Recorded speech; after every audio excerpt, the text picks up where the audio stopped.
구약 페이지 1271쪽 요엘서 2장 12절에서 17절까지 저와 여러분 한 절씩 교독하시겠습니다. 평소 안 보는 성경이니까 좀 찾기 어려우셔도 한번 찾아보세요. 요엘서 2장 12절에서 17절입니다. 저와 여러분 한 절씩 교독하시겠습니다. 여호와의 말씀에 너희는 이제라도 금식하고 울며 애통하고 마음을 다하여 내게로 돌아오라 하셨나니 너희는 옷을 찢지 말고 마음을 찢고 너희 하나님 여호와께로 돌아올지어다.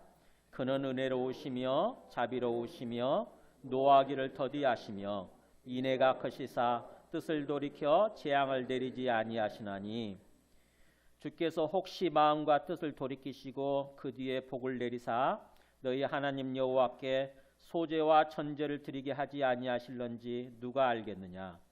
너희는 시온에서 나팔을 불어 거룩한 금식일을 정하고 성회를 소집하라.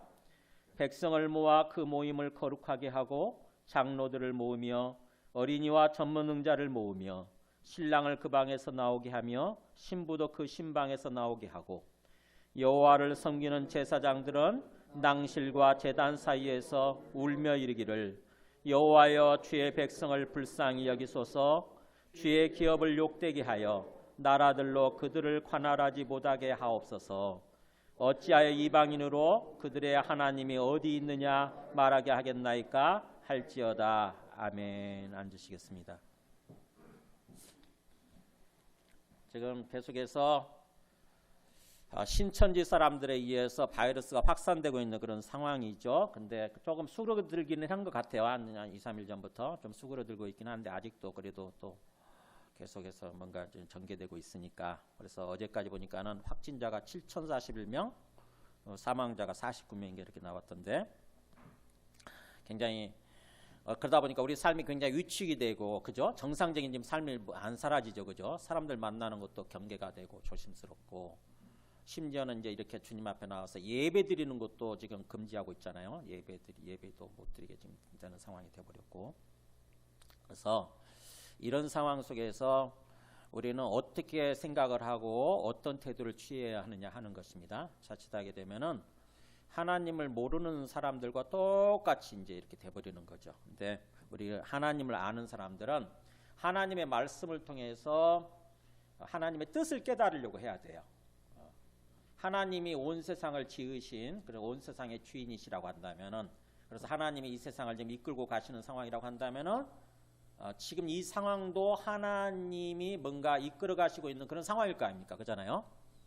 그래서 하나님의 뜻이 담겨 있을 거란 말이죠. 이 상황 속에 우리는 혹시 이런 비슷한 상황이 성경에 나타나 있는 건 없는가, 이 성경을 통해서 뜻을 깨달으려고 해야 돼요. 근데 놀랍게도 성경을 보게 되면은 그런 비슷한 상황이 나오는 거죠. 오늘 말씀이 그렇습니다. 오늘 말씀이 지금 우리가 당하고 있는 이 상황하고 똑같아요. 비슷합니다. 그래서 우리는 성경 말씀을 통해서 이 하나님의 뜻을 깨닫고, 하나님이 지금 우리에게 뭘 기대하시나, 어떻게 행동하기를 원하시나, 이것을 깨닫고 하나님 뜻대로 행동할 때에 이 상황이 빨리 끝나고 우리가 정상적인 삶을 회복하고 참으로 주님 안에서 행복한 삶을 살아가게 되는 거죠. 그게 복된 삶이라고 그래요. 복된 삶. 복되다는 말이 단순히 물질적인 복만을 의미하는 것이 아니라 우리 마음이 행복한 것을 말합니다. 종합적인 복이죠. 종합적인 복, 행복한 것. 그래서 그런 삶을 주님께서는 우리에게 주기를 원하시고 살아가기를 원하시기 때문에 그러기 위해서는 우리가 말씀을 통해서 하나님의 뜻을 깨달아야 되는 거죠. 하나님의 관점에서 지금 우리에게 주어진 이 상황을 바라볼 줄 아는 거, 이게 우리 하나님의 백성한테 주어진 어떤 특권이에요. 특권. 세상 사람들은 절대 모릅니다. 그거를 그냥 이 바이러스 상황이 전개되는 상황 앞에서 그냥 막 두려워하고 막 그럴 뿐이지 어떻게 해야 될지 모르는 거죠. 그래서 오늘 말씀을 나누기 전에 한번 우리 영상을 하나 좀 보겠습니다. 먼저 그 메뚜기 때 재앙을 좀 보여주시고, 그 다음에 우리 대한민국 힘내라라고 하는 뉴스를 지난 시간에 보여드렸는데 다시 한번 보고, 여기에 하나님의 힌트가 있어요. 오늘 말씀을 통해서 주시고자 하는 하나님의 힌트, 해답이 있으니까 한번 찾아보시기 바랍니다. 메뚜기 때 재앙 한번 먼저 그것부터 보여줘 보세요.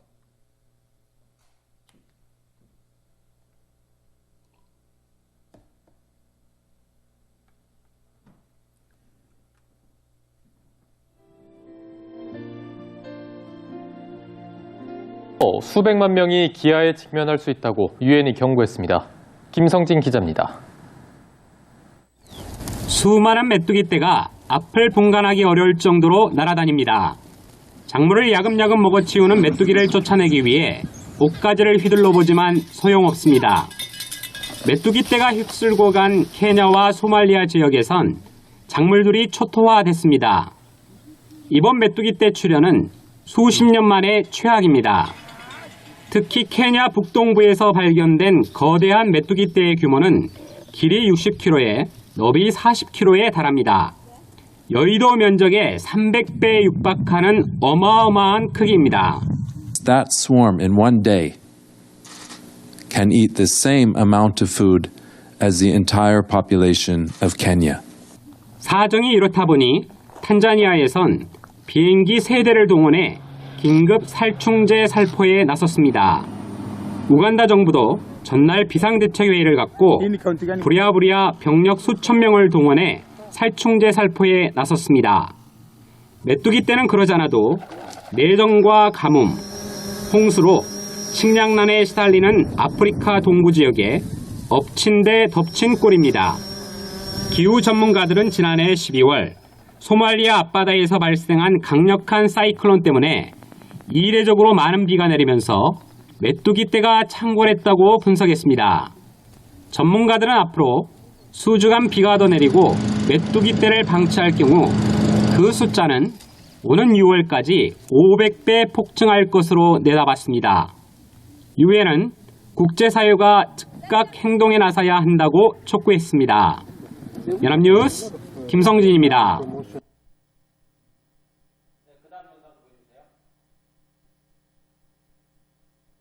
임대료 물결에 한결 따스해졌습니다. 또 어려움을 함께 이겨내기 위한 깜짝 기부도 곳곳에서 훈기를 불어넣고 있습니다. 김다연 기자입니다. 의류 점포 천여 곳이 들어선 서울의 재래시장. 메르스와 사스도 버텨냈지만 이번 코로나19로 매출이 90%나 떨어지는 직격탄을 맞았습니다. 하지만 한 달 동안 임대료를 받지 않겠다는 점포주의 통 큰 결정에 상인들은 한시름 놓게 됐습니다. 서로 상생하는 의미에서 윈윈하고 이런 가운데 통 크게 한번 한 달의 임대료를 면제하기로 우리가 결정을 해서 상인들의 길을 세우고자 해서 활기를 잃은 건 전통시장도 마찬가지. 상인들은 시장을 찾는 발길이 평소의 5분의 1 수준으로 줄었다고 말합니다. 하지만 사측이 석 달 동안 임대료를 20%나 깎아주겠다고 하면서 상인들의 숨통은 조금 트였습니다. 일단 마음적으로 많이 위안도 되고요. 이렇게 힘든 시기에 저희는 너무 감사하게 생각하고 있습니다. 힘든 시기를 이겨내기 위한 크고 작은 동참도 이어지고 있습니다. SNS엔 손님이 뚝 끊긴 대구 식당에 음식 재료를 팔아주기 위한 운동이 벌어지고 있습니다. 칼국수집에 300인분의 재료가 남아있다는 글이 올라오자 그대로 버려질 뻔했던 조개는 3시간 만에 소진됐습니다. 자영업자들의 어려움을 나누기 위해 대구 시민들이 팔을 걷어붙인 겁니다. 식당 주인은 수입을 기부하기로 했습니다. 한 이틀에서 3일 정도 되면 소진되는 양이었던 것 같습니다. 소장의 금액 같은 경우에는 의료진한테 기부할 예정입니다. 꾸깃꾸깃 접힌 지폐와 삐뚤빼뚤한 글씨로 빼곡한 쪽지.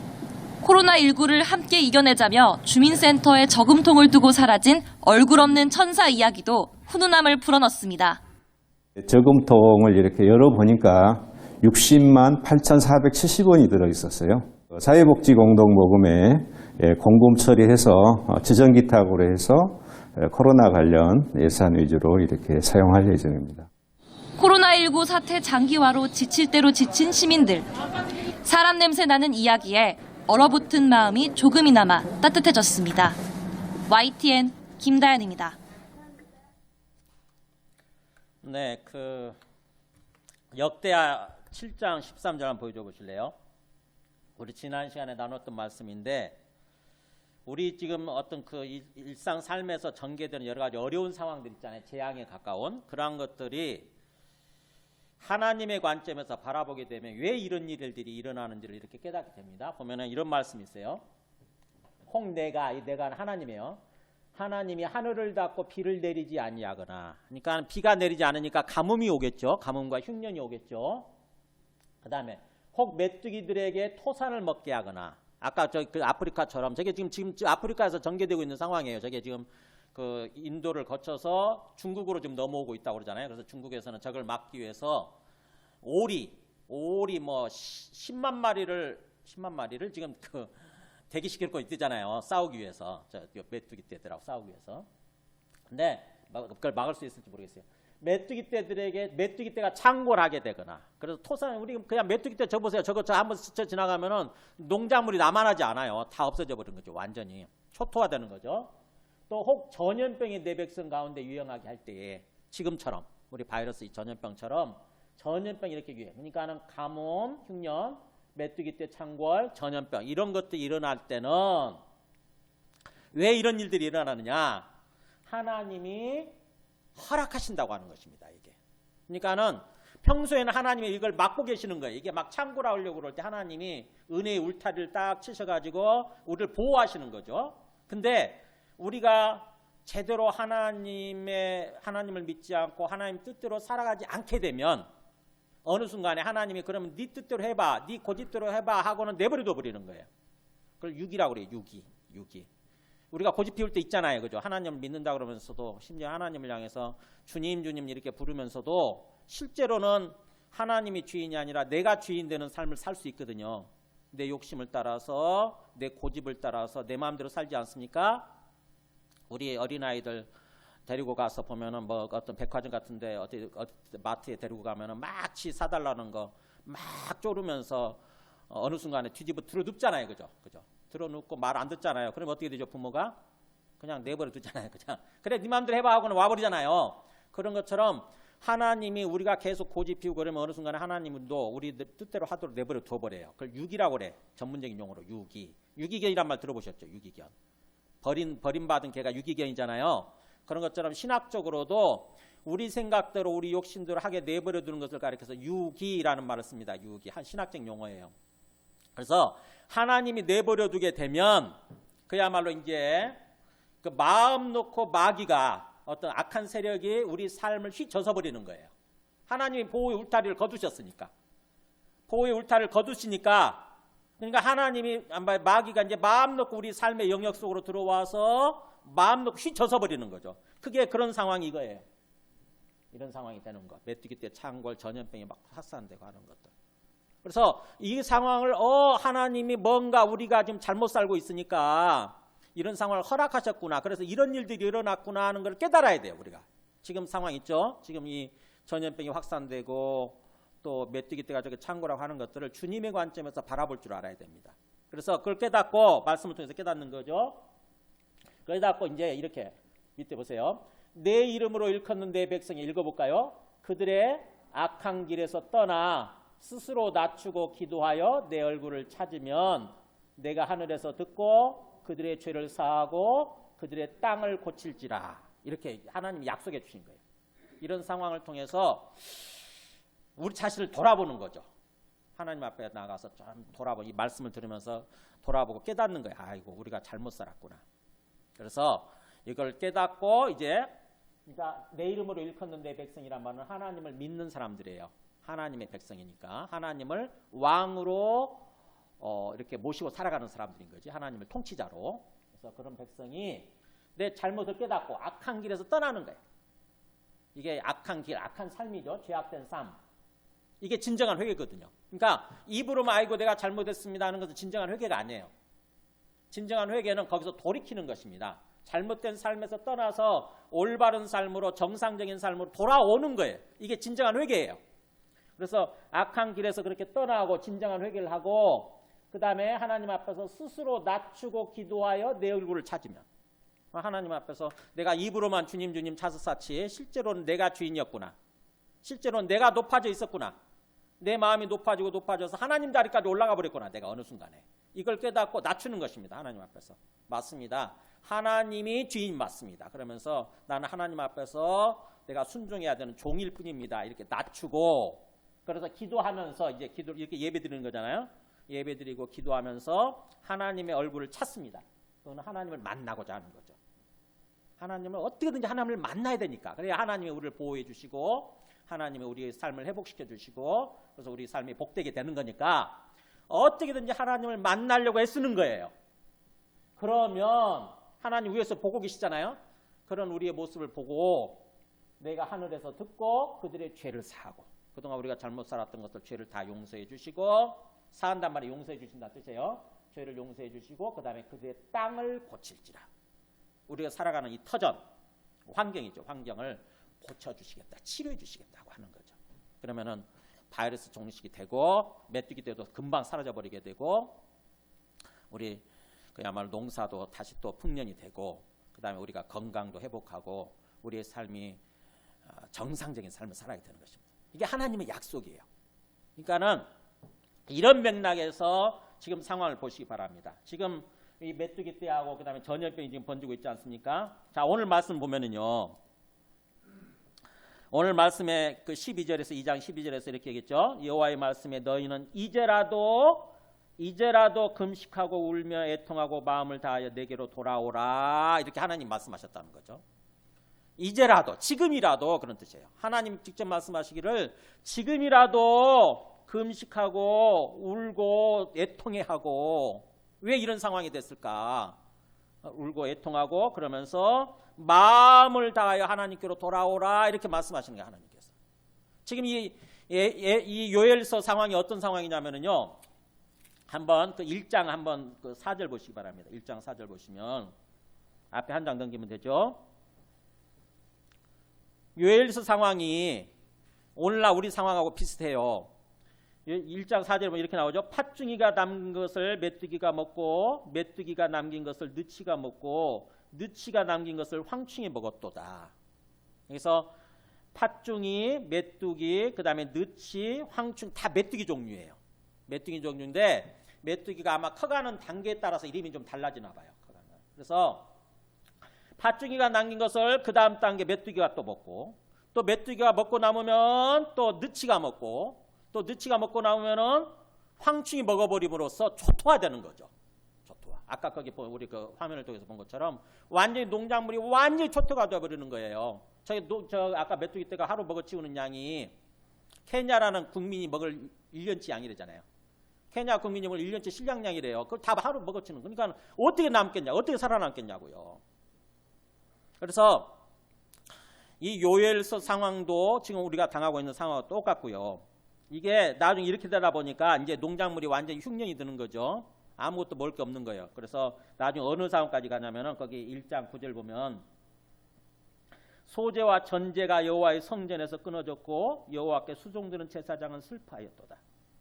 뭐냐면은 소제와 전제는 소제는 곡식가루를 가지고 곡식을 가지고 제사 드리는 거예요. 하나님 앞에 나와서 예배 드리는 거죠. 우리 뭐 헌금도 하고 그러는 것처럼 곡식으로 이렇게 제사 드리고 예배 드리는 건데 전제는 술이죠. 술, 알코올. 그러니까 술을 가지고 포도주죠. 포도주를 가지고 부어드리는 제사예요. 포도가 나야, 포도가 생산이 돼야 전제도 드리는 거지. 근데 사람이 먹을 것이 없는 것은 물론이거니와 하나님 앞에 나와서 예배 드릴 수 있는 것도 없는 거예요. 하나님 앞에 나와서 제사 드릴 것도 없는 상황이 돼버리는 것입니다. 그런 상황이 전개된 거예요. 그러니까는 얼마나 참 사람들이 힘들겠어요. 그래서 그게 이 메뚜기 떼로 인해서 얼마나 겁나고 막 두려운 상황인지 우리가 아까 저 상황에 있었다고 생각해 보세요. 저 겁납니다.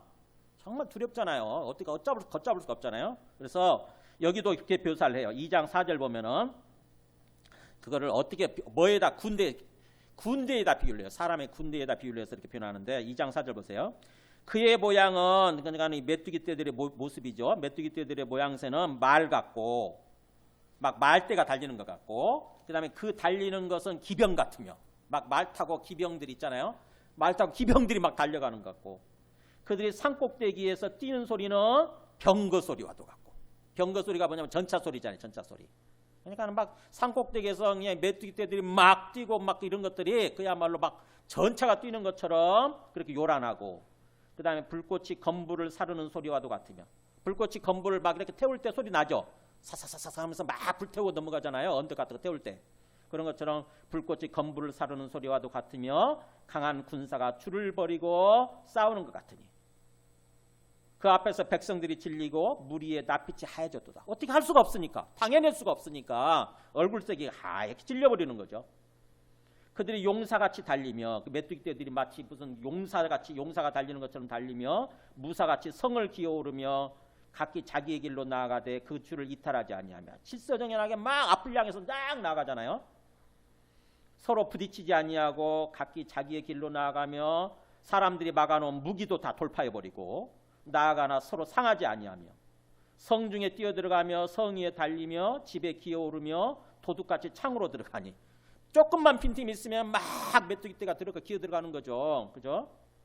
그래서 그 앞에서 땅이 진동하며 하늘이 떨며 해와 달이 캄캄하며 별들이 빛을 거두었도다. 이게 이해가 돼요? 공감이 되세요? 이게 이 상황이? 아마 메뚜기 떼 저 상황이 지금 우리 쪽으로 이렇게 덮쳐오면은 진짜 공감이 될 거예요. 와, 이거는 군대예요, 군대. 그래서 중국도 마치 전쟁하듯이 메뚜기 떼하고 싸우기 위해서 모든 무기들을 준비해놓고 지금 있는 거 기다리고 있는 거예요. 만약 저게 한번 쓸고 가면 끝나는 거니까. 이런 상황이라고 하는 것입니다. 그래서 이게 그야말로 메뚜기 떼를 군대에 비유해가지고 마치 군대가 덮쳐와서 전쟁하는 것처럼 이런 상황이라고 하는 거죠. 이게 하나님은요, 사실은 이 메뚜기 떼를 보내셔서 일종의 경고하시는 거예요. 경고. 또 전염병을 보내셔서 경고하시는 것입니다. 너희들 지금 잘못 살고 있다 이거예요. 잘못 살고 있다.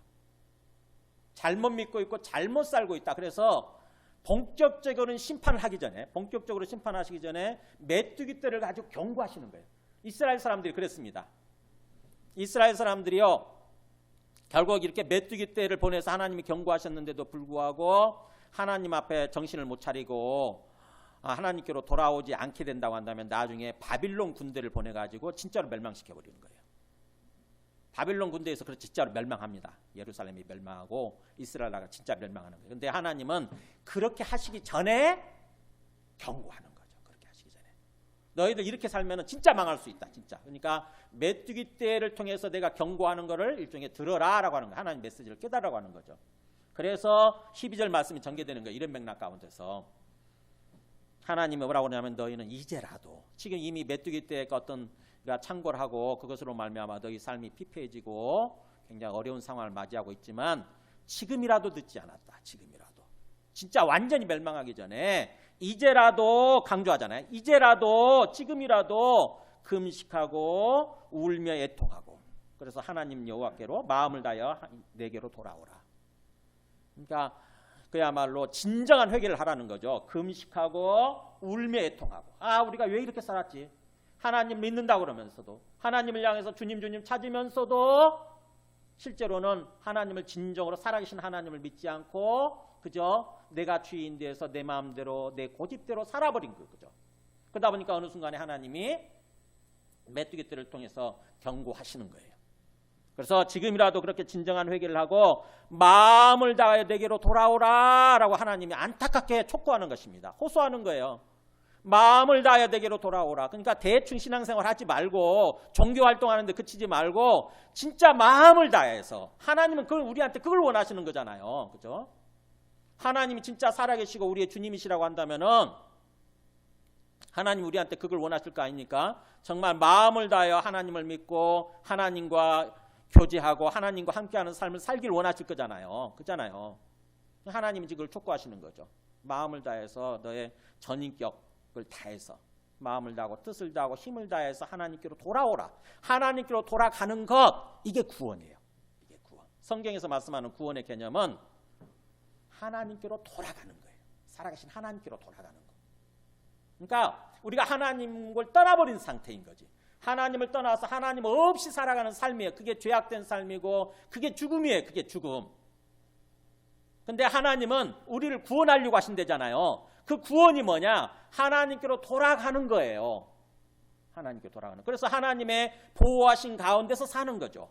하나님의 보호하심 안에서, 하나님의 은혜 안에서 살아가는 거. 이게 구원이에요. 이게 구원. 그게 영생의 삶이에요. 하나님이 우리에게 끊임없이 생명을 주시거든요. 생명을 공급해 주시는 거죠. 그래서 하나님의 생명을 누리면서 하나님의 생명 안에서 하나님의 은혜 가운데서 하나님의 보호하신 가운데 살아가는 거, 이게 구원이에요. 하나님은 그러기를 원하시는 거예요, 우리한테.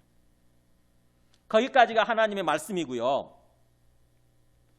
그러면서 이제 이 요엘 선지자가 13절 이제 이렇게 얘기하죠. 하나님이 그렇게 말씀하셨다고 그러면서 하나님 말씀을 그대로 직접 전하면서, 그러기 때문에 13절에 이렇게 되잖아요. 너희는, 이제 요엘이 자기가 선지자로서 하나님의 말씀을 전하는 자로서 이스라엘 사람들한테 얘기하는 거예요. 너희는 옷을 찢지 말고 마음을 찢고 너희 하나님 여호와께로 돌아올지어다. 이렇게 하나님의 앞에서 그렇게 말씀하셨으니까 너희는 진짜 옷을 찢지 말고 마음을 찢어라.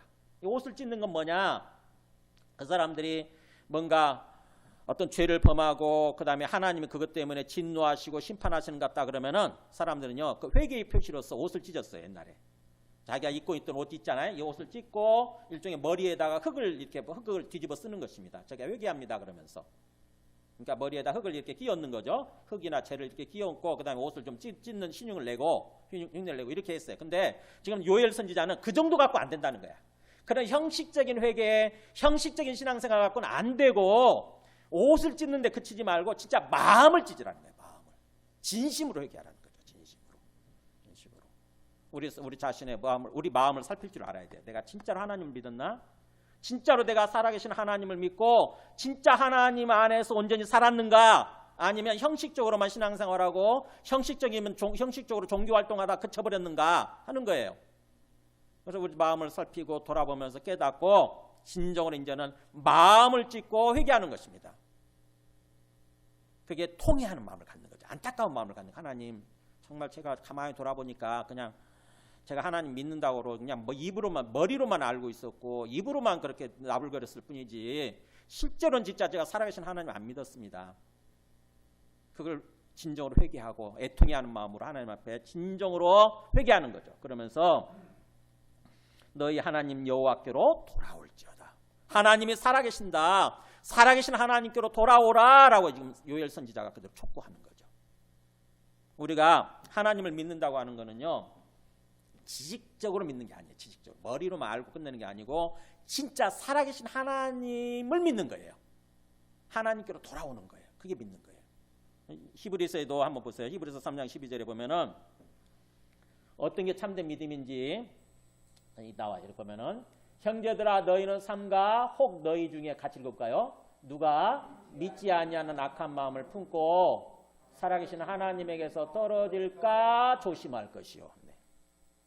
히브리서는 믿음의 성경이에요. 믿음에 대해서 얘기해 주는 성경인데 뭐라고 얘기하냐면은 너희 중에 혹시 누군가라도 믿지 아니하는 악한 마음을 품고, 그러니까는 머리로만 알고 있을 뿐이지 실제로는 살아계신 하나님을 안 믿는 거예요. 하나님이 살아계시고 나와 함께 계시는 분이시다, 나의 주인이시다, 이걸 믿어야 되는데 그걸 안 믿고 살아계신 하나님에게서 떨어져 버리는 것입니다. 그러니까 이렇게 예배하고는 끝나버리는 거예요. 그냥 예배 한번 드리고 끝나고 일상삶을 살면서 하나님과의 관계 속에서 살아가는 것이 아니라 하나님 까마득히 잊어버리고 하나님과 상관없는 삶을 사는 거예요. 그게 살아계신 하나님에게서 떨어진 모습이에요. 이게. 살아계신 하나님에 떨어지는 모습. 그게 믿지 않는 악한 마음이라는 거지. 진짜 우리가 믿음이라고 하는 것은 하나님이 우리한테 원하시는, 기대하시는 믿음은 살아계신 하나님과 항상 그 관계 속에서 사는 거, 하나님과 영적으로 연합을 하고요, 하나님과 교제하고 교통하면서, 즉 커뮤니케이션 하면서 하나님과 항상 동행하는 삶을 사는 거, 이게 믿음이에요. 이게 믿음. 그러기 전까지는 그냥 형식적인 종교 활동에 불과한 거예요. 하나님이 진짜로 내 마음속에 살아있고 내 의식 속에 살아있고 하나님이 나의 주인 되셔야 되는 거지. 그래야 하나님이 나를 지켜주시고 보호해주시고 나에게 은혜 주시고, 그래서 내 삶이 참으로 평안하고 복된 삶을 살아가게 되는 거지. 하나님이 내 안에 진짜 주님 되어 있지 않으면, 하나님과 내가 연결되어 있지 않으면 그게 안 되는 거죠. 그래서 성경이 말씀하는 믿음은 이렇게 진짜 살아계신 하나님을 믿고 하나님 안에서 살아가는 것. 데살로니가 전서 3장 8절에 보면은 보세요. 이 데살로니가 교회 사람들 향해서 사도 바울이 보낸 편지에 이런 내용이 있어요. 그러므로 읽어볼까요? 너희가 주 안에 굳게 선즉 우리가 이제는 살리라. 이 데살로니가 교회 사람들은요, 불과 딱 3주 들었어요. 3주 복음을 듣고 예수 믿은 사람들이에요. 딱 3주 복음을 듣고 예수 믿은 사람들인데, 그러다 보니까 사도 바울이 3주 복음을 전했을 뿐인데 핍박이 일어나가지고 쫓겨났거든요, 거기서.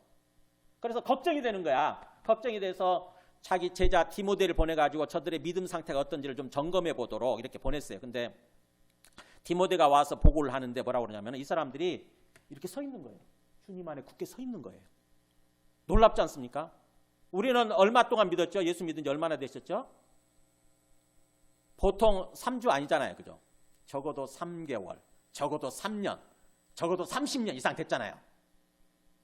그런데도 불구하고 그렇게 오래됐지만 실제로 주님 안에 서 있느냐? 그렇지 않거든요. 그냥 예배 드릴 때 뿐이고 예배 끝나고 나면은 주님 깡그리 잊어버리고 그냥 내 마음대로 내 욕심을 따라 살잖아요. 근데 데살로니가 교회 사람들은 불과 3주 딱 들었을 뿐인데 주님 안에 굳게 서 있는 것입니다. 이게 필요해, 이게. 로마서 11장 22절 한번 보여주실까요? 사도 바울이 이스라엘 사람들을 향해서 이렇게 이스라엘 사람들과 우리 이방인들을 향해서 촉구하는 거예요. 보세요. 하나님의 인자하심과 준엄하심을 보라. 하나님은 인자하심이 있고 준엄하심이 있다는 것입니다. 그러니까 하나님의 성품이 양측면이 있어요. 우리들도 마찬가지죠. 하나님의 인자하심은 사랑이에요. 따뜻하고 인자한 것, 어떤 사랑이 있고, 또 반대로 하나님의 준엄하심, 아주 엄격하신 게 있는 거예요. 심판하는 게 있는 거예요. 그렇잖아요. 우리들도 평소에 뭔가 좋은 사람한테는 굉장히 사랑을 베풀지만 정적이 말 안 듣고 그러면 뭔가 우리 얼굴색을 딱 변하게 하면서 뭔가 그 사람을 징계하고 심판하지 않습니까? 나무라지 않습니까? 마찬가지예요. 하나님도 우리한테 은혜와 사랑을 베푸시는 그런 인자하신 측면이 있는 반면에 또 우리가 말을 안 듣고 그러면은 준엄하신 심판이 있는 거죠. 그래서 항상 두 가지를 다 고려해서 봐야 돼요. 우리가 하나님을 생각할 때 하나님의 사랑만 들먹이는 사람들 있잖아요. 가끔 가다 보면은. 자기가 잘못해놓고 하나님은 사랑이라고 하시지 않았냐고. 그러니까 모든 것을 다 용서해 줄 거고 다 용서해 줘야 된다고. 이런 식으로 생각하는 사람들 있잖아요. 한쪽 절반만 하는 거예요. 하나님은 절반만. 하나님은 사랑의 하나님이실 뿐만 아니라 또 심판하시는 하나님도 되세요. 준엄하심도 생각을 할 줄 알아야 돼요. 그래서 넘어지는 자들에게는 준엄하심이 있으니, 넘어진다고 하는 것은 죄를 짓고 실족하는 사람이에요. 죄를 짓고 잘못하는 사람들한테는 하나님의 준엄하심이 심판이 작동된다. 반대로 너희가 만일 같이 읽어보아요. 파란 것이. 너희가 만일 하나님의 인자하심에 머물러 있으면 그 인자가 너희에게 있으리라. 굉장히 중요한 말이에요. 너희가 하나님의 인자하심 가운데 머물러 있으려고 하는 거. 하나님이 계속 우리한테 사랑을 베풀어 주시려고 그러시는데 우리가 믿음을 가지고 하나님의 그 인자와 사랑 가운데 머물러 있으려고 하는 거, 그게 우리의 믿음의 의지죠. 믿음의 의지. 그러면 하나님이 우리한테 계속 인자를 부어주신다고 하는 것입니다. 사랑을 부어주시게 돼요. 근데 반대로 그렇지 않으면 뭐예요? 하나님의 인자하신 가운데 머물러 있으려고 않는 거예요. 그러니까 믿음을 놓아버리는 거지. 그렇게 되면 어떻게 해요? 너도 찍히는 바 되리라. 네. 하나님으로부터 심판받게 된다고 하는 거죠. 그래서 무조건 우리가 뭐 한 번 구원받으면 영원한 구원이다? 이거 잘못된 말이에요. 내가 믿음이 없어도 구원받느냐? 무조건? 그렇지 않습니다. 믿음이 있어야 돼. 믿음이. 하나님을 붙들고 놓치지 않으려고 하는, 하나님을 놓지 않으려고 하는 그 믿음이 있어야 하나님이 우리한테 구원을 베풀어 주시는 거지. 내가 하나님 같은 게 필요 없어. 내가 한 번 믿으면 뭐 구원받는데, 그러니까 이제 더 이상 하나님 필요 없어요. 마치 무슨 보험 들어오는 것처럼 그런 식으로 생각해버리고 하나님에 대한 끈을 놓아버리잖아요. 그러면 구원받지 못합니다. 그래서 하나님의 인자하신 가운데 머물러 있으려고 하는 거, 하나님을 꼭 붙들고 절대로 놓지 않으려고 하는 거. 하나님은 지금 이 요엘 선지자를 통해서도 이스라엘 백성들한테 그걸 촉구하시는 거예요. 너희 하나님 여호와께로 돌아오라. 지금 너희가 하나님과 관계가 끊어져 버렸다. 지금 하나님을 놓치고 있다. 하나님께로 돌아와라 이거예요. 돌아오라. 그러면서 13절 뒷부분 보세요. 하나님이 어떤 분이신가를 우리가 근본적으로 잘 알아야 된다고 하는 거죠. 하나님은 기본적으로 어떤 분이시냐, 하나님에 대해서 오해를 하면 안 되는 거죠. 우리가 우리 하나님이신 그 하나님은 어떤 분이시냐 보세요. 그는 은혜로우시며 자비로우시며 노하기를 더디하시며 인애가 크시사 뜻을 돌이켜 재앙을 내리지 아니하시나니. 자, 우리를 향한 하나님의 기본적인 어떤 성품은 뭐냐? 우리를 향해서 은혜가 많으신 분이세요. 항상 은혜를 베풀어 주시려고 하시는 분이세요. 왜냐하면 하나님이 우리를 지으시고 우리의 영적 부모가 되시는 분이시니까. 그잖아요. 우리 부모 자식들한테 어떤 태도를 갖고 있어요, 기본적으로? 애들이 잘못할 때는 뭔가 해초를 들고 매를 때리지만, 그러나 기본적인 거는 뭐냐면은 우리 애들 사랑하잖아요. 그죠? 우리 자식들을 사랑해서 어떻게든지 자식들한테 은혜를 베풀고 사랑을 베풀려고 하잖아요. 그렇듯이 하나님도 마찬가지라는 거죠. 우리한테 은혜를 베풀려고 하시는 분이시고, 또 자비를 베풀려고 하시는 분이신 거고, 그 다음에 노하기를 더디하시는 분이시고, 우리가 뭔가 잘못할 때마다 그때마다 곧바로 막 해초를 들어서 매를 때리시고 그러려는 분이 아니라 참으신 거죠. 오래 참고 기다리시는 거예요. 우리도 마찬가지잖아요. 자식들을 향해서 자식이 잘못할 때마다 그때마다 매를 들고 징계합니까? 그렇지 않잖아요.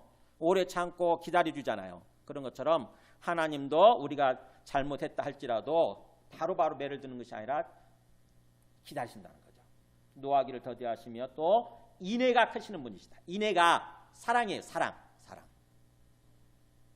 사랑인데 언약관계, 계약관계에 있어서 계약관계 입각에서 베푸시는 사랑, 이게 인애입니다. 헤세드라고. 즉 다시 말하면 하나님이 우리의 하나님 되어주시고 우리는 하나님의 백성으로서 하나님의 자녀로서 그렇게 살게 해주겠다라고 하는 하나님과 우리가 관계를 맺은 거예요. 계약관계를 맺은 게 일종의.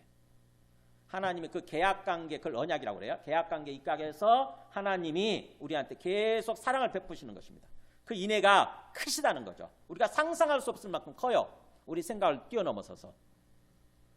그리고 뜻을 돌이켜 재앙을 내리지 아니하시는 분. 그러니까는 우리한테 재앙을, 우리가 잘못했을 때 분명히 재앙을 내리기로 그렇게 계약이 되어 있거든요. 또 근데 우리가 회개하고 그러면 뜻을 돌이켜서 재앙을 내리지 아니하시려고 하시는, 어떻게든지 아니하시려고 하시는 기본적으로 그런 분이시라고 하는 것입니다. 그러니까 우리가 하나님에 대해서 정확히 이해해야 돼요. 하나님의 성품이나 이런 거에 대해서. 하나님은 근본적으로 우리를 사랑하시는 분이시고 우리를 좋은 길로, 참으로 복된 삶으로 인도해 주려고 하시는 분이시구나라고 하나님에 대해서 우리가 긍정적으로 제대로 생각을 해야 되는 거죠. 그래서 14절 그랬죠. 주께서 혹시 마음과 뜻을 돌이키시고 그 뒤에 복을 내리사. 우리가 그렇게 회개할 때에, 자, 요엘 선지자가 어떻게 사람들한테 촉구하는가 보세요. 너희가 그렇게 진정으로 회개하면, 그래서 하나님께로 돌아오면, 하나님은 그런 분이시니까 주께서 혹시 한 말을 쓰는 거 보세요. 혹시 그럴 수 있다고 하는 거죠. 마음과 뜻을 돌이키시고, 이미 지금 메뚜기 재앙이 시작됐지만 마음과 뜻을 돌이키시고 그 뒤에 또 복까지 내리셔서, 복을 내리셔서 너희 하나님 여호와께 소제와 전제를 드리게 하지 아니하실런지 누가 알겠느냐, 이게. 그러니까 하나님이 메뚜기 떼를 싹 없애시고, 그래서 다시 농사가 풍년이 들게 하심으로써 우리가 먹을 것도 풍성해지고 하나님 앞에 가지고 나와서 제사도 드릴 수 있도록 하나님이 그렇게 아니하실지 누가 알겠느냐, 누가 장담하겠느냐. 하나님은 충분히 그러실 수 있는 분이시고 또 그러실 것이다 라고 얘기하는 거예요. 그러실 것이다. 그러니까 요엘 선지자가 하나님에 대해서 얼마나 긍정적이고 적극적으로 생각하는지 보세요. 우리 이런 태도가 필요해요. 지금 우리 상황이 어려운 상황 속에서 우리가 믿음이 없으면, 하나님에 대해서 잘 모르고 믿음이 없으면 자꾸 부정적으로 생각을 해요. 부정적으로. 이러다 이제 끝나겠구나. 이러다가 완전히 우리 인생 종치고 끝나겠구나. 저거 바이러스에 의해서 다 우리 죽고 그야말로 우리 삶은, 정상적인 삶은 다 망가지고 완전히 뭔가 어떤 그 경제활동도 다 멈추고 피폐해져가지고 이제 이 세상 나라 망했네. 그런 사람들 많잖아요. 요즘. 나라 망했네. 이렇게 생각하는 사람도 있다고. 이렇게 말하고. 그러면 망해요. 그 사람은 망합니다. 반드시. 하나님 앞에서는요, 진짜 하나님이 살아계시고 이 세상의 주인이고 내 삶의 주인이자는 걸 믿는다고 한다면은 하나님의 관점에서 바라보는 거예요. 하나님의 관점에서. 그래서 가능하면 긍정적이고 적극적으로 생각을 하고 긍정적이고 적극적으로 말할 줄 알아야 돼요. 이게 필요합니다. 이게. 그런 사람한테는요, 진짜 긍정적인 일이 일어나요. 하나님이 위에서 보실 때 저 사람이 하나님을 신뢰하잖아요. 하나님의 은혜를 베풀어 주시지 않겠냐고요. 근데 자기가 주인인 사람, 자기 생각, 자기 고집, 자기 욕심이 주인인 사람은 자꾸 하나님 같은 건 필요 없고 입으로는 하나님 찾아. 근데 하나님이 아니야. 자기 마음속에서 하나님이 아니니까 내가 주인이지. 그래서 내가 하나님이고 내 마음대로 판단하고 내 마음대로 이렇게 말을 하고 내 마음대로 행동하는 거죠. 그럼 망해요. 그러면은 반드시 망합니다. 진짜 망합니다. 그 100% 그 사람은. 근데 요엘 선지자 그렇게 하지 않잖아요. 우리가 진정으로 회개하고 하나님을 알고 진정으로 회개하고 그러면 하나님의 마음과 뜻을 돌이키실 수 있고 거기다 복까지 주셔서 복을 내려주셔서 그러니까는 그야말로 우리한테 충분한 행복한 삶을 주시는 거죠. 그래서 하나님 앞에 나와서 소제와 전제를 드리게 할 수 있도록. 그래서 예배가 회복될 수 있게 하실 거다 이런 거예요. 예배. 지금 우리 예배도 제대로 못 드리는 상황 아닙니까? 그죠? 근데 하나님이 우리 예배, 정상적 예배를 회복할 수 있도록 그렇게 하실 것이다 라고 하는 거죠. 이런 태도가 필요해요. 항상 하나님 앞에서. 이런 태도. 긍정적이고 적극적인 생각. 긍정적이고 적극적인 말. 우리 말 조심해야 돼요, 여러분. 어려운 상황일수록 말 조심해야 됩니다. 믿음 없는 사람들은 함부로 말을 해, 함부로. 그것 때문에 자기 스스로 멸망의 길로, 사망의 길로 가고 있다는 것조차 모르는 채 그런 식으로 사는 사람들 가끔 있다고. 심지어는 하나님 믿는다고 하는 사람들이, 하나님 찾는다고 하는 사람들이 그런 식으로 말하더라고. 그거는 형식적으로 믿는 거예요. 하나님을 형식적으로. 진짜 하나님이 그 마음속에 하나님 돼 있지 않은 거예요. 내가 주인인 거야. 내가 하나님이고.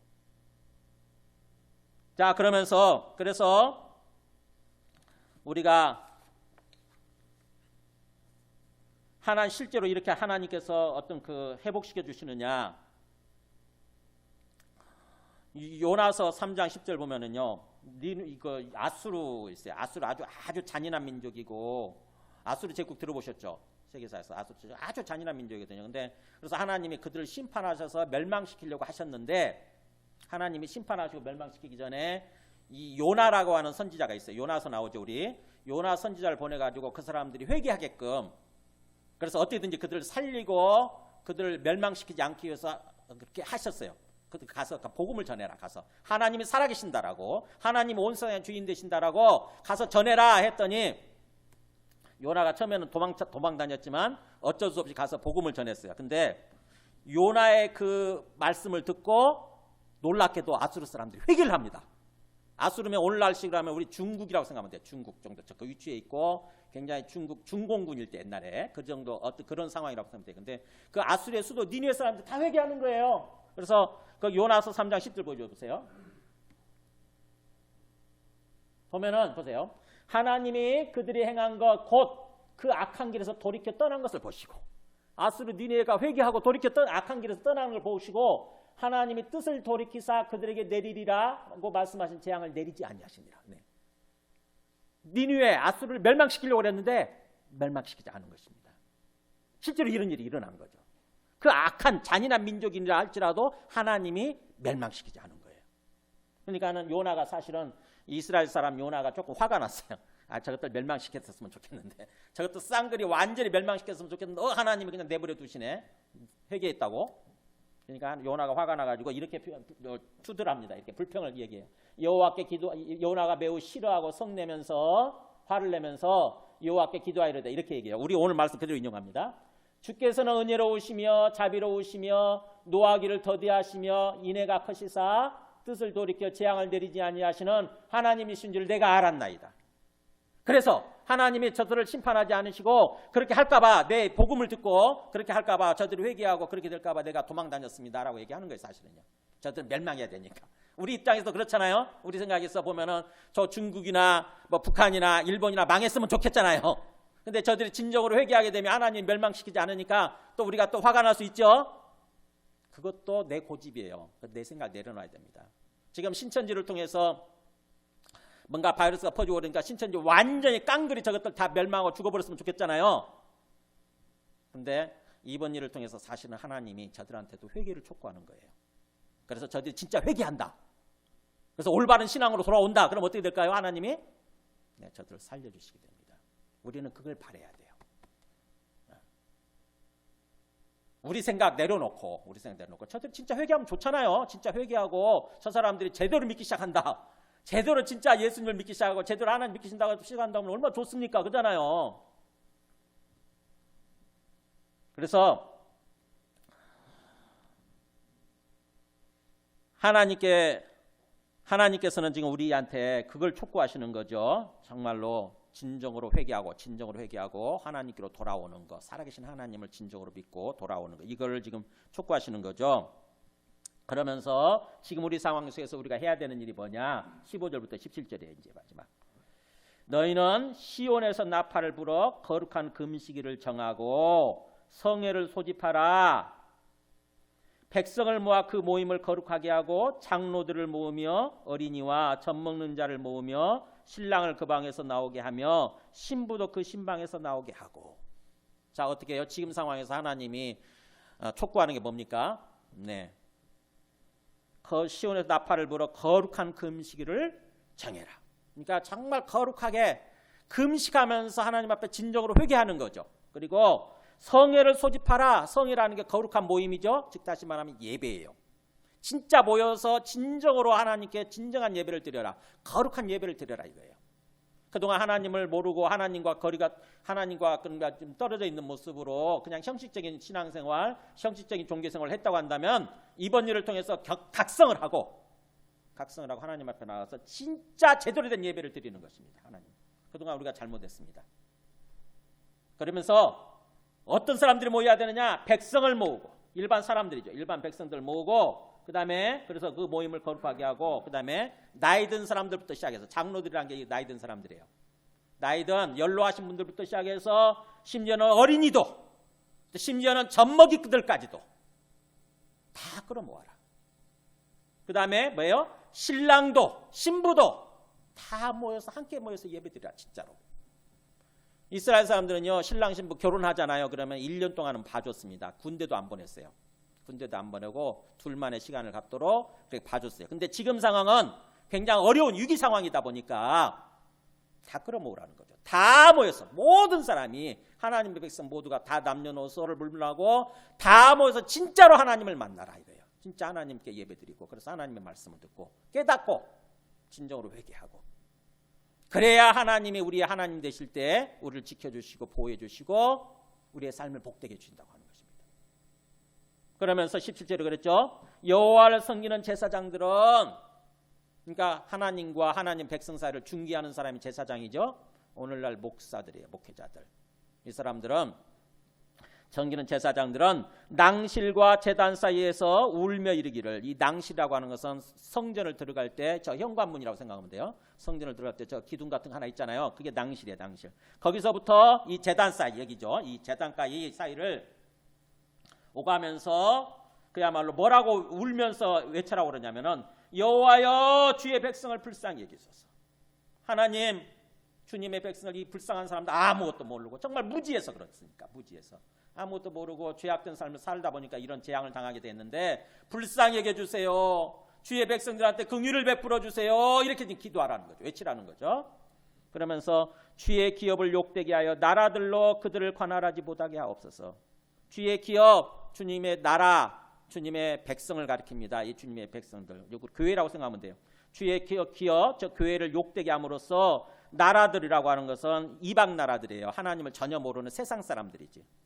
하나님을 모르는 세상 사람들로 하여금 그들을 관할하지 못하게 하옵소서. 그들을 통치하지 못하게 하옵소서. 지금 상황은 어떻게 됩니까? 지금 우리 세상 사람들이 지금 교회를 통치하고 있어요. 지금 현재. 지금 예배 못 드리게 하잖아요. 지금. 그죠? 세상 사람들한테 넘어가 버렸어요. 우리가 잘못하다 보니까 하나님은 그렇게 넘겨줘 버린 것입니다. 예배 못 드리게 하면 저거 행정명령 내리면 예배 못 드려요. 문 닫아야 돼요. 교회에 다. 지금 그 직전이라고요. 지금 저쪽에 저 대구 경북은 행정명령 내렸잖아요. 예배 못 드리겠잖아요. 무조건 다 닫으라고 했잖아요. 우리는 그렇게까지는 지금 안 됐어요. 경기도는 예배 가능하면 안 드렸으면 좋겠지만 문자가 왔어요. 예배를 드리시게 어쩔 수 예배 드린다고 한다면은 다들 좀 안전거리를 유지하고 안전하게 해서 예배 드리세요. 이렇게 왔어요. 근데 만약에 이게 이제 심해져서 행정명령 내린다 그러면 교회 문 닫아야 됩니다. 저들이 허락해 주기 전까지는 교회 문 열어요. 지금 그런 상황이에요. 그러니까 어찌하여 주의 기업을 욕되게 함으로써 주의 교회를 욕되게 함으로써 나라들로 세상을 하나님을 모르는 세상 사람들로 하여금 그들을 마음 놓고 그렇게 관할하게 합니까? 그렇게 하지 않게 해 주옵소서. 그러면서 어찌하여 이방인으로 그들의 하나님이 어디 있느냐 말하게 하겠나이까. 만약 이런 식으로 계속 전개가 되면은요, 저 사람들이 이제 하나님을 모르는 저 사람들이 뭐래요? 하나님 안 믿는 사람들이 저들이 하나님 있다고 그러는데 하나님은 어디 있어? 이렇게 돼버리는 거예요. 아주 하나님은 이제 조롱하게 됩니다. 그래서 저들이 이방인으로 하여금 그들의 하나님이 어디 있느냐 그렇게 말하게 하겠나이까. 그렇게 하지 않게 해 주옵소서. 그런 상황까지 가지 않게 해 주옵소서. 보호해 주옵소서. 하나님이 저들이 인정하지 않는다고 해서 하나님 안 계시는 게 아니라 하나님이 엄연히 살아계시고 하나님 온 세상의 주인이신데 그래서 결국에는 하나님이 인정받아야 되고 하나님이 영광 받아야 되는데 이런 상황이 되면은 계속 그렇게 어떻게 보면 하나님의 이름이 그야말로 완전히 무시당하고 이렇게 되는 거죠. 그래서 그런 상황이 되지 않게 해달라고 하나님의 백성들 대표해서 제사장들은 울면서 외치라고 하는 거죠. 그러니까 제사장이 그렇게 외친다고 하는 것은 우리 모든 예수 믿는 사람들이 하나님의 백성들이 다 그렇게 외쳐야 되는 거예요. 하나님 우리를 불쌍히 여겨주소서. 우리한테 긍휼을 베풀어 주시옵소서. 세상 사람들에 의해서 짓밟히고 세상 사람들에 의해서 조롱당하지 않게 해주시옵소서. 하나님의 교회가, 하나님의 백성들이. 오히려 우리가 저 사람들을 이끌고 가야 되거든요. 저 사람들이 이끌고 가야 되는 사람들이 우리는요. 사실은요. 저 사람들이 이끌고 구원의 세계로 인도해야 되는 사람들입니다. 우리는. 그것을 위해서 우리를 택하고 불러주시고 이렇게 교회를 세워주신 거예요. 우리들한테 주어진 사명은 그거예요. 저 사람들한테 살아계신 하나님을 알림으로써 저들이 살아계신 하나님께로 돌아오게 되고 그래서 하나님을 믿게 되고 그들이 구원받아서 구원의 삶을 살아가도록 하는 거 우리한테 주어진 책무예요. 사명이라고요. 근데 오히려 정반대되는 상황이 전개되고 있는 거죠. 저들에 의해서 짓밟히고 무시당하고 하나님 이름이 욕먹고 하나님 막 조롱당하고. 왜 그러느냐? 우리가 제대로 안 믿고 제대로 살지 않았기 때문에 이런 상황이 되고 있다고 하는 거죠. 지금. 그래서 이런 상황을 통해서 하나님이 촉구하는 거예요. 진정한 회개, 진정한 믿음, 참된 믿음을 지금 우리한테 촉구하는 거예요. 만약에 이것을 깨닫지 못하고 이런 상황을 통해서 우리가 깨닫지 못하고 계속해서 어떤 그 불신앙의 삶, 제약된 삶을 살아간다 그러면 진짜로 이제 멸망이 오는 것입니다. 이스라엘 사람들이 예루살렘이 멸망하고 나라 전체가 멸망해버린 것처럼 그런 상황이 올 수 있어요. 그런 상황이 우리한테.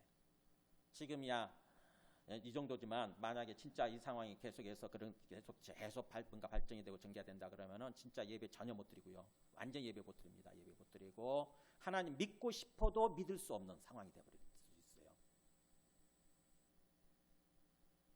하나님은 우리의 이번 일을 통해서 우리한테 경고하시면서 일종의 우리 삶을 회복시켜 주시기 위해서 그래서 하나님 앞에 나와서 진정으로 마음껏 예배 드릴 수 있는 그런 상황이 되도록 그렇게 회복시켜 주시기 위해서 지금 얘기하시는 것입니다.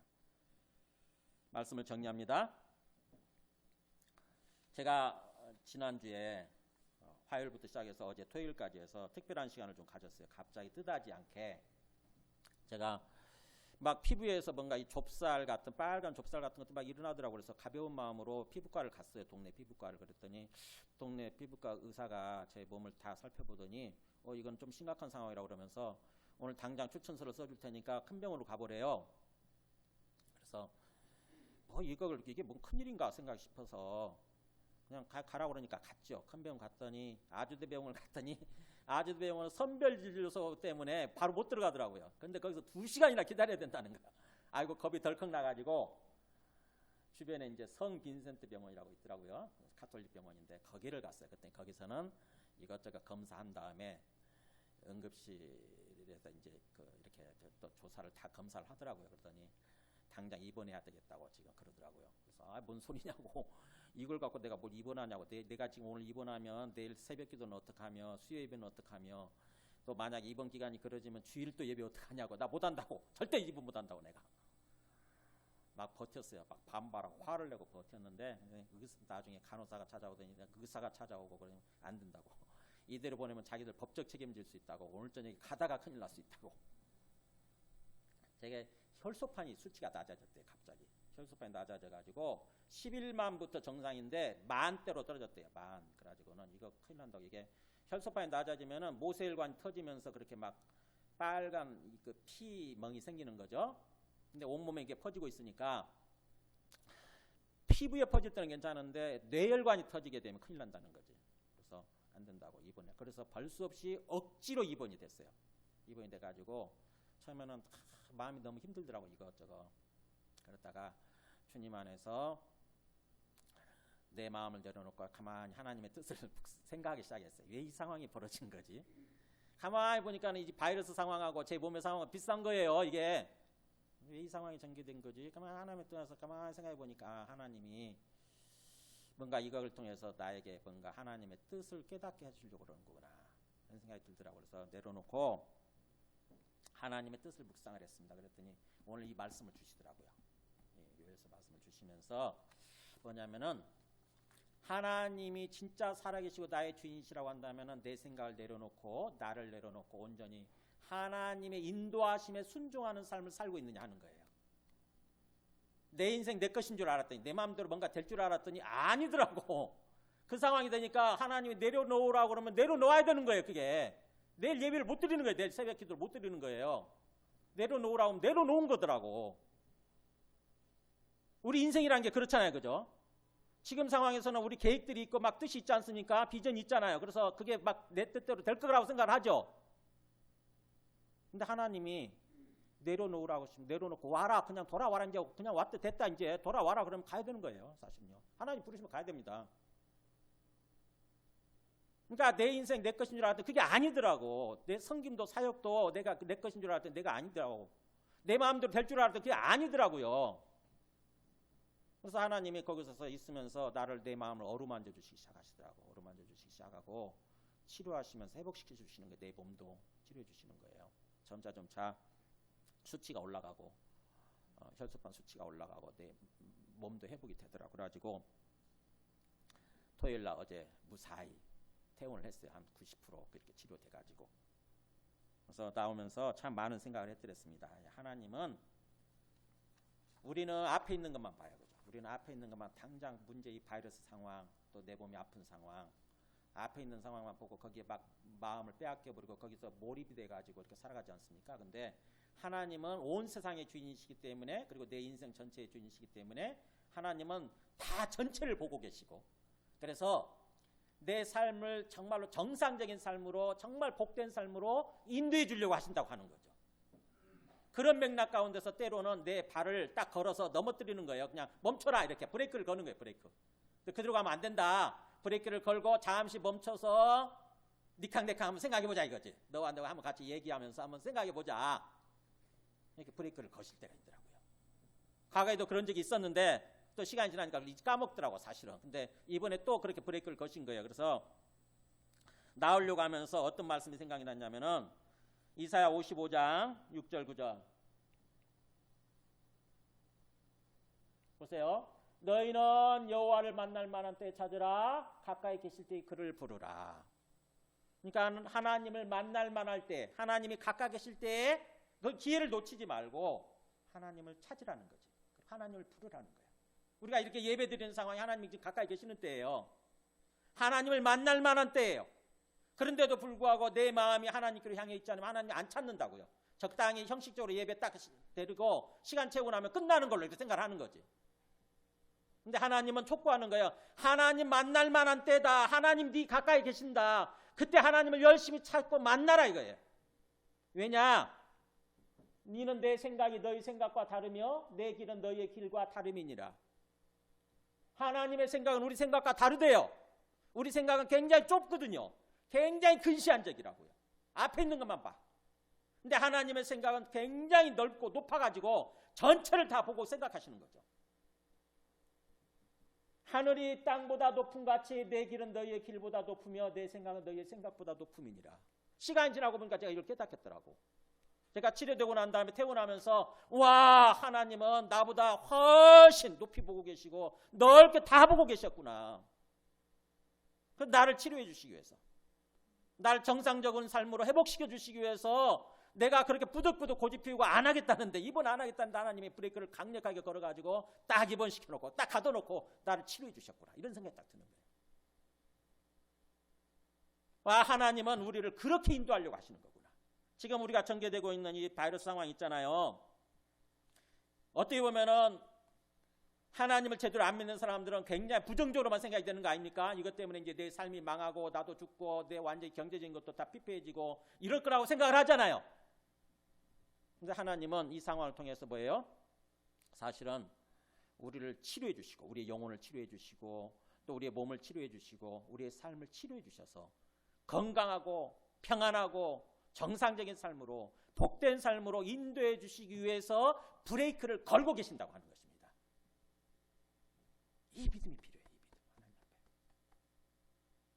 그래서 끝날 거예요. 하나님 앞에 우리가 진정으로 회개하고 하나님 앞에 다시 돌아가면 진짜 믿음을 해보 참된 믿음을 가지면 하루빨리 이게 끝나고 빨리 끝날 수 있죠. 끝나고 그래서 깨닫게 될 것입니다. 아, 하나님, 우리를 향한 하나님의 계획과 의도는 이거였구나. 하나님께 진짜 감사하게 되는 거죠. 얼마나 감사하든지 어제 나오면서 얼마나 감사하든지. 자, 이런 상황에서 우리가 그러니까 하나님의 관점이 필요해요. 아마 이 신천지 얼마나 참 감사합니까? 그동안 신천지가 그런 거 있다는 것도 잘 모르셨죠, 여러분은. 저야 알고 있었지만 신천지가 저렇게 악하고 굉장히 반사회적이지 않습니까? 가정도 다 깨버리고요. 그래서 반가정적이고 반사회적인 거예요. 근데 그게 안 드러났었는데 이번 일을 통해서 다 드러나잖아요. 아예 그냥 언론이 나서가지고 집중 탐사 보도하지 않습니까? 그러니까는 신천지의 반사회성 그런 것들이 다 드러났는데 문제는 그래서 이제 신천지가 가서 전도하려고는 잘 안 될 거예요. 잘 안 먹히될 거예요. 근데 문제는 이제 거기에 빠져 있는 사람들이거든요. 지금 거기에 들어가 있는 한 30만 명 정도 되는 사람들은 이번 일을 겪으면서도 잘 안 나옵니다. 왜냐하면 그들은 그게 자기들이 생각하는 게 맞다고 생각을 하거든요. 자기들이 지금 믿고 생각하는 게 맞다고 생각을 합니다. 이만이라는 사람이 90세 먹은 이만이라는 사람이 구세주라고 생각을 해요. 저 사람은 절대 안 죽고 육체적으로도 안 죽고 영원히 산다고 생각을 하고 구세주라고 생각을 해요. 하나님이라고 생각을 해요. 재림 예수라고. 그렇기 때문에 그걸 그렇게 맞다고 생각하기 때문에 안 빠져나와요. 저기서 이만이가 죽기 전까지는. 죽어도 아마 나중에 부활할 거라고 또 믿을 거야 아마. 그러면은 어떻게 하냐? 저 사람들을 어떻게 이제 빠져나오게 만드냐? 이거는 이제 우리 교회의 책임이에요. 교회가 나서서 저들이 비성경적인 거, 반성경적인 거죠. 성경을 제대로 잘못 해석을 하고 잘못 믿고 있는 것을 이제 교회가 드러내줘야 돼요. 교회가 저 사람들한테 깨우쳐줘야 돼요. 그래야 저들이 거기서 빠져나오게 되는 거죠. 그러니까는 우리가 교회가 할 수 없었던 일을 하나님이 좀 주도적으로 나서서 하고 계시는 거고 반사회적인 것을 드러내는 것은 하나님이 하시고 있고 그 다음에 이제 우리 교회가 해야 될 역할은 사실은 그 비성경적인 거, 반성경적인 것을 드러내줘야 되는 거죠. 저들에게. 그래야 저 사람들이 제대로 알고 제대로 믿게 되는 거죠. 그러면은 저들도 구원받게 되고. 그러니까 하나님이 지금 이거를 의도하셔서 그렇게 하고 계신다는 생각이 들어요. 제가 볼 때는. 근데 우리 한국교회가 그걸 전혀 못했어요. 그동안에 제대로. 그래서 한국교회가 병들고 죽어가고 있었고 그 다음에 또 한국사회가 그러다 보니까 한국사회 전체가 또 이렇게 병들고 죽어가고 있었던 거죠. 사실은 망해가고 있었던 거예요. 근데 하나님이 이번 일을 통해서 저걸 그렇게 드러내시고 역사하시기 시작하는 것입니다. 그러면 우리는 하나님의 관점에서 이 상황을 바라보게 되면 그렇게 깨달음이 와요. 성경이 있잖아요. 이 성경이. 그래서 하나님의 뜻을 깨닫고 이제 하나님이 우리에게 기대하시는 삶을 살아가려고 하는 거 지금 상황 속에서. 어떻게 해요? 네, 아까 두 번째 영상에서 보여준 것처럼 우리가 다른 사람들을 돌아보고 주변을 돌아보고 긍휼을 베푸는 삶을 사는 거예요. 지금 우리 상황 속에서 자꾸 이기적인 모습으로 사는 것이 아니라 긍휼을 베푸는 삶을 사는 거예요. 그러면서 하나님의 긍휼을 호소하는 거죠. 하나님 우리를 불쌍히 여겨주세요. 우리한테 긍휼을 베풀어 주세요. 뭐라고? 그러니까 우리가 다른 사람을 돌아보고 긍휼을 베푸는 삶을 살면서 하나님의 긍휼을 기대하는, 긍휼을 위해서 기도하는 그런 삶을 살아야 되는 거죠. 우리가 삶이 어려워지면요 자꾸 이기적인 존재로 바뀌어요. 나밖에 모르는 지극히 이기적인 존재로 바뀐다고. 그러면 내 중심적으로 그렇게 이기적으로 살면 내 삶이 회복되어지고 내 삶이 복된 삶이 되느냐? 그렇지 않습니다. 정반대 망하는 쪽으로 가요. 망하는 쪽으로. 제가 그 입원해 있으면서 제 옆에 할아버지가 입원하셨어요. 할아버지 89세 된 할아버지신데 와 어느 정도냐면은요 물론 이제 암 환자이신 것 같아요. 막 대놓고 기침하고 그 다음에 대놓고 가래를 뱉고 이러시는 거예요. 그러니까는 제 생각에 아이고 내가 병 치료받으려고 왔는데 병 얻어갖고 가겠다는 생각이 딱 드는 거예요. 불안한 거야. 막 불안하고 두렵고. 그래서 제가 할아버지 그랬어요. 할아버지 제발 좀 옆에 사람들 좀 배려 좀 해주세요. 저 걱정됩니다. 배려 좀 해주세요. 그런데 뭐 아랑곳 안 해요. 그냥 뭐 자기 몸에 이렇게 꽂아놓은 것 있잖아. 이런 것들 다 수시로 빼버리고 계속 빼버리고 그러니까 피 나오고 그러면 또 간호사들 달려와서 또 막 할아버지 왜 그러시냐고 가만히 좀 계시라고 또 하고 그럼 막 2시간 간격으로 막 이러니까 새벽에 자다가도 깨고 자다가도 깨고 막 화가 나더라고. 얼마나 이기적인 모습입니까? 자기가 몸이 아프고 힘드니까 그럴 수 있다는 생각을 하긴 하는데 그래서 제가 그분을 위해서 기도도 막 하고 그랬지만 얼마나 이기적인 모습이냐고요. 그렇게 이기적인 모습으로 행동했을 때 그게 치료가 되겠습니까? 몸이 치료가 되고 삶이 회복이 되겠냐고요. 어려운 상황일수록 주변을 돌아보고 다른 사람에 맞춰서 다른 사람들한테 긍휼을 베푸는 모습으로 사는 것입니다. 우리가. 그러면서 하나님께 긍휼을 기도하는 거예요. 그래서 우리 하박국 3장 2절에 보면은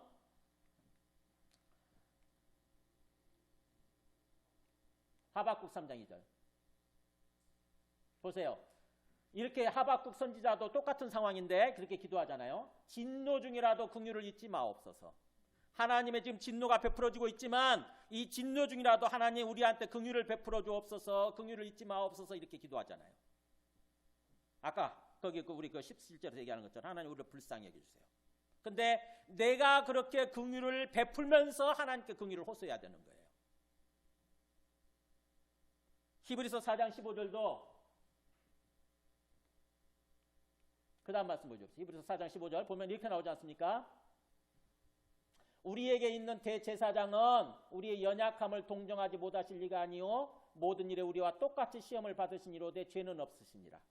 그러니까 우리의 대제사장이 되어 계시는 예수님은 하늘에서 우리를 위해서 기도해 주시는 분이신 거죠. 하나님 아버지 앞에서 우리를 위해서 기도해 주시고 계시는 대제사장이신 예수님은 우리의 연약함, 우리의 어떤 연약한 모습에 대해서 동정하지 못하시는 분이 아니시다. 한마음이 되지 못하는 분이 아니시라는 거죠. 한마음이 되어 주시는 분이시고 모든 일에 우리와 똑같이 시험을 받으신 이로되 죄는 없으시니라. 인간의 모습으로 오셨기 때문에 우리가 똑같이 시험을 다 받으셨어요. 우리가 인간으로서 겪을 수 있는 모든 고통을 다 시험을 다 겪으신 거지. 그래서 우리를 아세요. 우리 연약함을 아신다고. 우리가 병을 겪고 나면은 그 병으로 말미암아 고생하는 사람들 마음을 알잖아요. 그죠? 알듯이 그렇듯이 예수님도 이 땅에 오셔서 인간으로서 가진 고초를 다 겪으셨기 때문에 우리 연약함에 대해서 아세요. 그래서 우리가 그냥 연약한 상황 속에서 하나님께 기도하게 되면 하나님이 우리를 긍휼을 베풀어 주신다고요. 그렇기 때문에 이렇게 얘기하잖아요. 그 밑에 읽어볼까요? 그러므로 우리는 긍휼하심을 받고 때를 따라 돕는 은혜를 얻기 위하여 은혜의 보좌 앞에 담대히 나아갈 것이니라. 제가 다시 읽어볼게요. 그러므로 우리는 긍휼하심을 받고 하나님으로부터 예수님으로부터 불쌍히 여겨주시는 거죠. 우리를 긍휼하심을 받고 그 다음에 때를 따라 돕는 은혜를 얻기 위하여 지금 우리 필요한 상황에 맞게 하나님의 도움이 필요하잖아요. 하나님의 도움이 필요하다고 그걸 얻기 위해서 은혜의 보좌 앞에 은혜를 베풀어 주신 하나님의 그 예수님의 의자죠. 예수님의 그 자리 앞에 담대히 나아갈 것입니다. 담대히는 확신 있게 쭈삣쭈삣 하지 말고 자꾸 뭔가 불신하고 또 뭔가 이렇게 뭔가 소심한 모습으로 나갈까 말까 줄까 들어줄까 안 들어줄까 이런 식으로 생각하지 말고 담대히 확신 있게 이런 뜻이에요. 확신 있게 나아가서 기도해라라고 하는 거죠. 하나님은 반드시 우리에게 베풀어 주시는 분이라고 하는 것입니다. 이게 지금 상황에서 우리가 행동해야 될 처신해야 될 모습이에요. 이런 상황을 주님께서 허락하시고 우리한테 그걸 기대하고 계신다고 지금.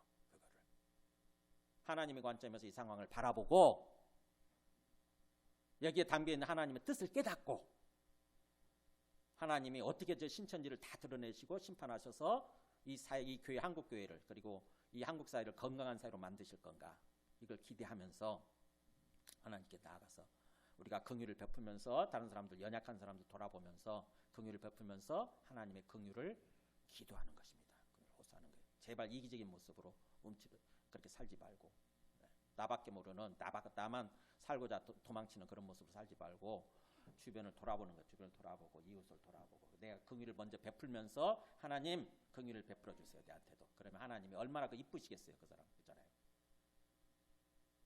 하나님께서는 우리한테 지금 이 상황 속에서 그걸 호소하시는 것입니다. 우리 찬송하고 기도하겠습니다.